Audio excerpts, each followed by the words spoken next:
اور اللہ پر بھروسہ رکھو جو بہترین کارساز ہے۔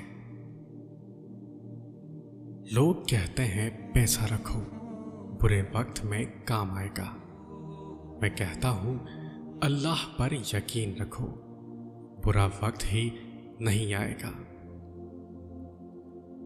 کیسے ہو سکتا ہے کہ بندہ مالک سے گڑ گڑا کر جواب مانگے اور وہ اسے سمجھائے نہ؟ دنیا شاید نہ سمجھتی ہو، مگر جب یہ عابد اور معبود کا رشتہ قائم ہو جاتا ہے پھر اللہ کی طرف سے جھولی بھر بھر کر محبت ملتی ہے اور تسلیاں بھی۔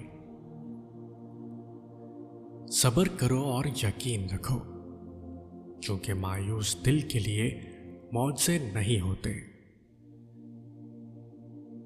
یقین سے بڑھ کر یقین، نفرت کی سب نشانیاں ملنے کے باوجود خدا کی محبت پر یقین، قہر کی سب علامتیں دکھائی دینے کے باوجود اس کے رحم پر یقین۔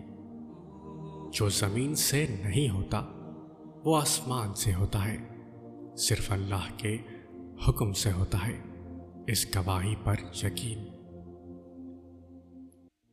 یقین ہے اگر اللہ پر تو برا گمان کیوں رکھتے ہو؟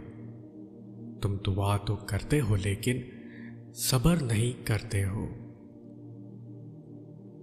آپ صلی اللہ علیہ وسلم نے فرمایا کہ اگر تم اللہ پر ایسا توکل اور اعتماد کرو جیسا کہ اس پر توکل کرنے کا حق ہے تو اللہ تم کو اس طرح رزق دے جس طرح کہ وہ پرندوں کو دیتا ہے۔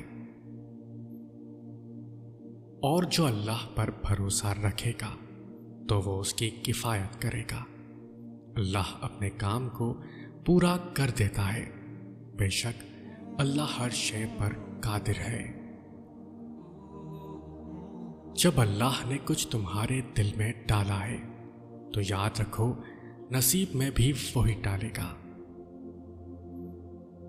جب اللہ کے مہربان ہونے پر یقین کرنا بہت مشکل ہوتا ہے، انہی لمحوں میں اس کی ذات پر کیا گیا یقین معجزوں کا باعث بنتا ہے۔